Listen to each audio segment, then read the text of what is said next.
unbelievably talented There's players. a team called Dark Zero. Do you reckon they're any good? Oh, I forgot about the boys. Oh my God. I was like, am I going to have to remind him? Yeah. Yo, today we're going in depth with Ironblood Gaming's Apex fragger, Panna. They're pushing out, pushing out! Good one. Almost cracked. Above. 86 on the belt. One dead. Last 86. The 86 pushing you, Panna.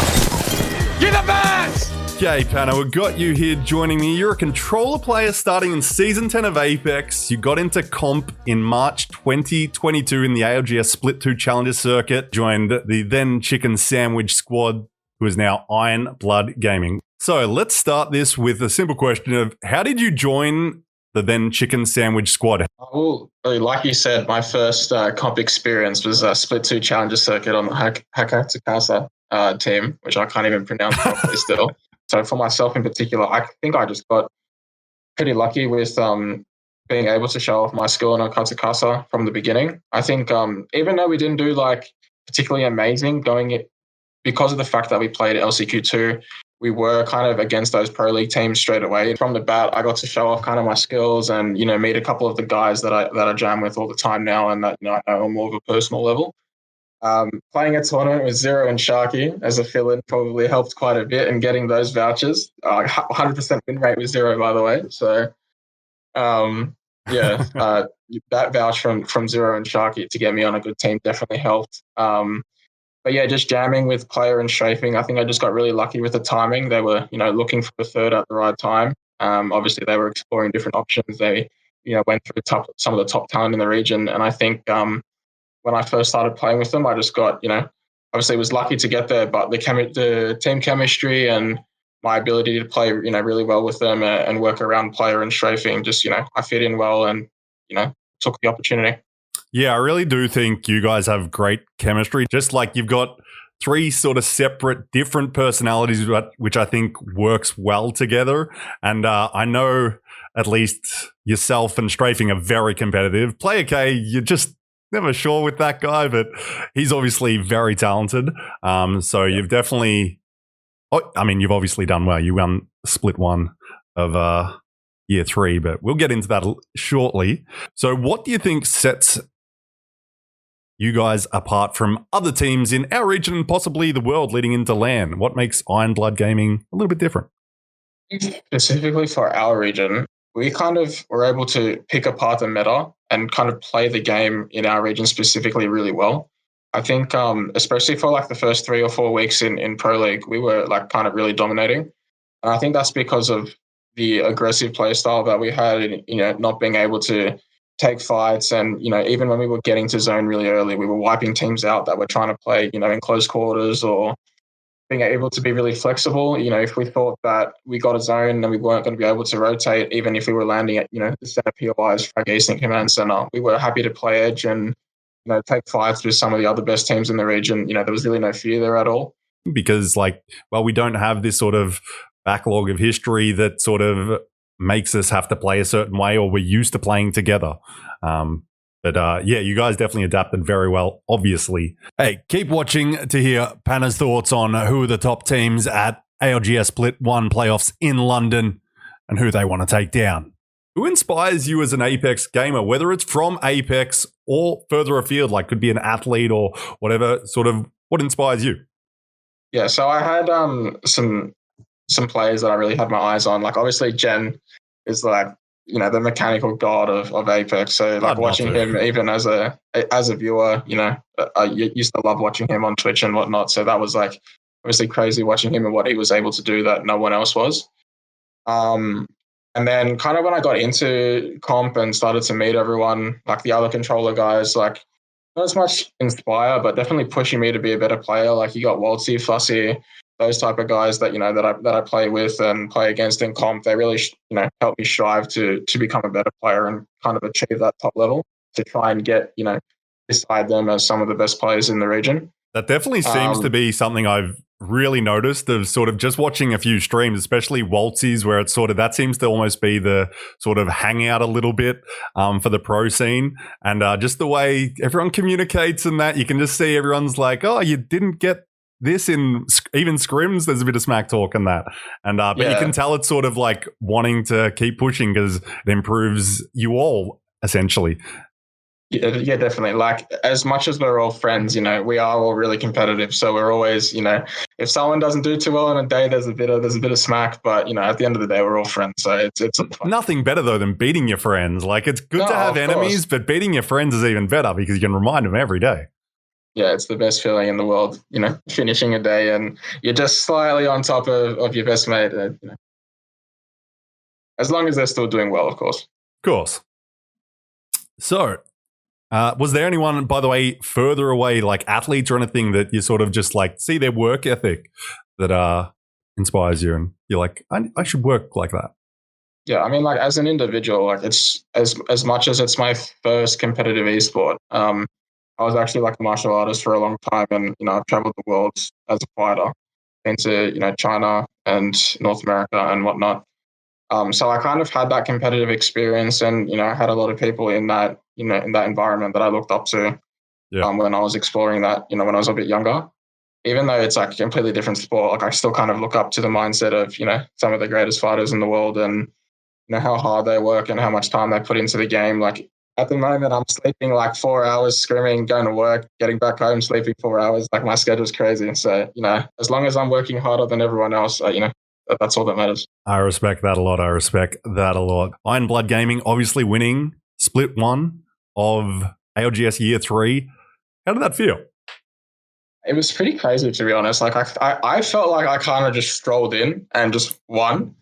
Obviously, like I had played the second split of Challenger Circuit and LCQs, but I kind of just felt like a bit of fun. I was playing with friends that I had just started playing the game with, and I hadn't been around for very long. And I didn't really think I was going to be able to make anything of Apex. As soon as I got this opportunity, though, like obviously coming into the game on a really good competitive roster, I knew we could win. I just wasn't sure if it was going to happen because of the fact that, it was our first time really playing together. We had played a few cash cups and whatnot, but, when we had that, it was literally the first game of the first week of Pro League. And we dropped like a banger game. It was like 16 kills, game one, wiped some of the biggest teams in the region. EXO, Moist copped it, Boogie Waters copped it. I was like, yeah, we could win. I was the same. I was like, this is a very good team, but we haven't seen them at a full ALGS event. Like most of the other good teams had sort of proved themselves initially in past years. Player K has done well previously, but even Strafing hadn't sort of proven himself, I would say, at the highest level in comp. So yeah, that first week I imagine was sort of that somewhat sense of relief, but also like, oh, we do belong here, and now we really go. Yeah, definitely. I mean, like for myself in particular, like obviously, like I said, I didn't really have that Pro League experience. So I kind of had that thought in the back of the mind, like what if I get here and I just like can't compete with like, the big names, and what if I struggle, like even just in things like taking 1v1s or communicating and things like that. But yeah, after the first week, like the confidence just like skyrocketed, and I knew that, I belonged here and, my team belonged here as well. Yeah, so you might have even touched on this next one. What was your favorite moment in Split 1? Was it that first game? For me in particular, I think it definitely was that first game. Like that feeling of relief, that happy feeling, just like winning that first game felt absolutely insane. There was another day I think that we played really well. We had like a first and a fourth. That day was like pretty insane as well, like knowing that we were able to play 12 games and do so well in both lobbies. Sort of playing off that a little bit, what do you think were the key factors to your success? And you guys obviously, like you said, started very strong. How? Yeah, like I said earlier, being kind of not in front of the meta, but being able to pick it apart and playing that Sierra Watson meta, especially for the first 3 or 4 weeks when everyone was still adjusting. The way we were able to take fights but also be defensive with the Watson character, it like really put us ahead of the curve where other teams were trying to play, say, Newcastle Watson. their fighting potential kind of went out the window. But us playing, Sia, it just let us really just run through the defensive comps and also let us, like I said, take those fights on edge and not be afraid of fighting those other fighting comp teams. If Flame, to his credit, puts in a lot of work as an IGL. Like, obviously, like you said, I think coming into Pro League, he had been around, especially on PK, but he had struggled to, really prove himself. And then this season, I don't know, the guy's a god, man. He flipped it around. Some of the things that he's thinking in the game, it's like other teams will call it crazy, but, it works. So you can call it crazy all you want, but obviously if it's worked and it's still working, then but he must be doing something right. And I believe, he's done really well. He's put in the effort. Low-key as well behind the scenes. Coach and analyst, head coach, headmaster Loki. Head coach. He's been doing a really good job. He's really putting in the work and bringing him in, from just after the start of the season, and the amount of work that he's been able to put in to, making us, rotate better, take better fights, play more together as a team, and especially going into LAN where we've had to, vary our way of playing a little bit, play from different POIs, slightly different comp. He's putting in the work with Flame, and they're coming up with some great ideas, and I'm really confident. Very nice. Okay, so let's change it up a little bit before we get back into the serious sort of talk. We'll do the hot drop speed round. You ready? Let's go. Okay, favorite legend? Valkyrie. Legend you wish wasn't in the game? Sia. Yeah, I was like, pretty sure everyone's going to have the same one for this. Gun you wish would get nerfed? The charge rifle. Yeah, I thought that one as well. Next map to enter the comp scene? Oh, not Broken Moon. Ooh. Not Okay. Broken Moon. So just Kings Canyon's fine? I don't know. I think I'm happy with the two that are there right now. I don't want a new map yet. If they come out with another good map, we'll talk about it. But for now, two that we have are good and the rest are terrible. So Okay, as okay. it is. Fine. Controller, paddles or no paddles? Or back No buttons? paddles. No paddles. Okay. Controller, below or above desk? Below. Crazy. I think I'm the only person that does above. Unless I'm playing FIFA, then it's above for some reason. I don't know why. This kind of leads into the next one. If not Apex, what game would you want to go pro in? Ooh, I think Call of Duty. Nice. Favorite snack while gaming? Ooh, I don't know, like cashew nuts. Favorite game of all time? Ooh, Halo Reach. Good answer. And now, final one. Best player in the world at Apex Legends? Are we talking mechanics overall? However you want to answer it. Don't have to explain it. Imperial Hal must be up there at the moment. He's a kind of, the CEO, as they call him, and that team's playing out of their fucking mind at the moment. So It's it's hard to go past that guy. He's definitely. Yeah. Okay, so let's sort of bring it back to the normal questions. What tips would you give in aspiring Apex players that are looking to make that conversion from casual to pro? Look, if you're looking to become a pro, the number one thing I'd suggest is building connections. Unfortunately, like with any competitive environment, like obviously skill is one thing, but having good connections is another. So work your way into those inner circles, meet new people. Don't be afraid to play with new people. Like, don't stick to your own circle. Branch out, talk to new people, because all it takes is, meeting the right person, having that one good game in ranked, and bang, straight away you're into, a group with a bunch of people that are also good at the game. Spend that extra hour or two before you go to bed every night, work in the firing range, work on your skills. Like, put in the effort and you'll eventually see the results. Like, for some people, it takes longer than others, but it's like anything else in life. If you want it, if you work hard enough, you'll achieve. Love that answer. So let's look ahead and let's talk a little bit about ALGS Split 1 playoffs going to LAN. First, big important question. Will you be shaving Zicky's head at LAN? Mate, if he ints me, I'm walking across main stage and Zicky's hair's gone. There's nothing Chris is going to be able to do about it. I'm shaving that head. Ah, love that. Love that. So now we got the important questions out the way. Let's talk some more casual things. So international scrims started very well for you guys. So how do you sort of keep that going? And we're kind of just using the time to, try out new comps, and you'll see some days we do a lot better than others.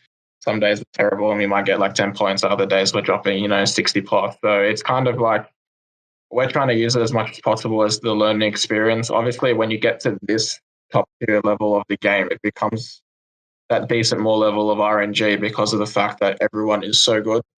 So, zones pulling to you, zones pulling away from you, meeting teams that like to rotate the same way as you, that all becomes a factor in, how well you can do depending on who's in the lobby and whatnot. So, we're trying out those comps now, especially on World's Edge, and sometimes, we do a lot better than others, like I said. So it's kind of having that learning experience, being able to play against the best teams in the world, and obviously on 300 ping, it's hard to do well, but I also think we're one of the best teams in the world, so we've got more than the means to do so.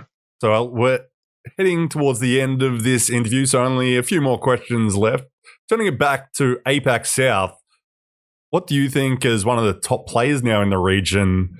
How do we get more opportunities? What's your thoughts on that? We definitely have the talent here. Like, we have some of the best mechanical players in the world on controller and on M&K. And I think it's kind of drawing in the content, making sure that, us top players, if we have the opportunity to, are streaming, are putting our names out there, building platforms. And I know there's kind of a lack of that at the moment, but, hopefully, after LAN, when a few of us hopefully do well and get the name out there a little bit more, maybe that opportunity does arise for more of us. But making sure, when we are playing tournaments, we're taking them seriously and doing our best to kind of draw in some sponsorships and work with people like you who are so good at doing good for the community. So, yeah. Yeah, be on Brad's podcast is what he said. I'm pretty sure I heard that. For sure. Okay, so here's another one, turning away from London for one question.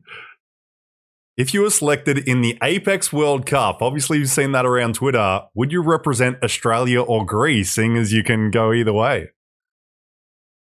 Look, I've had this conversation with a few of the boys, actually. Oh, I can imagine. And the Australian team, as much as we are such a small region, that team's fucking stacked. It doesn't matter who you put on it. Like, Agreed. One or two rollers. Obviously, you're going to have Zero in there as the best IGL in the world. Yeah, and we're going with the rule of like only one per team, which I think is good because it allows a bit of diversity. Yeah, so I think you could pull pretty much any one player from any one team, that represents Australia, and you'd have, one of the best teams in the world. So for the sake of making sure Australia has a good team, I reckon I'd go play for Greece with Mr. Stay Naughty and someone else. And hopefully do well ourselves. Yeah. Fair enough. I like that answer. A bit diplomatic, but I like it. Yeah. I like it. Of course. Okay, final two questions. Excluding yourselves, top three teams for London. You got to put TSM in there, I think. I think they're playing absolutely insane at the moment. By far one of, if not the best team in the world. If Moist and Boogie Boarders get back in test sorted on Stormpoint, I reckon Moist could definitely do well. Maybe get that top three finish.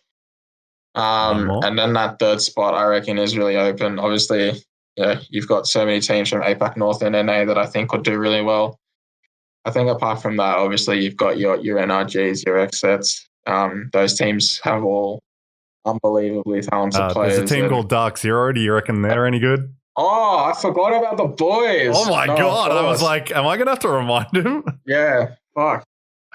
I think that I'll leave it at the fact that that's so much of a given that we're going to exclude them. I actually messaged Zero this morning after seeing how well Sharky was playing. All I said was back to back to back, and that's it. Okay. Final question. Who do you want to make sure you beat in London? Hey, Fossy's talking a lot recently, so as long as we finish in front of the Boogie Boarders, I'm happy. Perfect. Well, that is it, Panna. Thank you so much for joining me. Good luck for London, and really just want to see you guys do amazingly well. Just, good luck. Appreciate it. Thank you, man.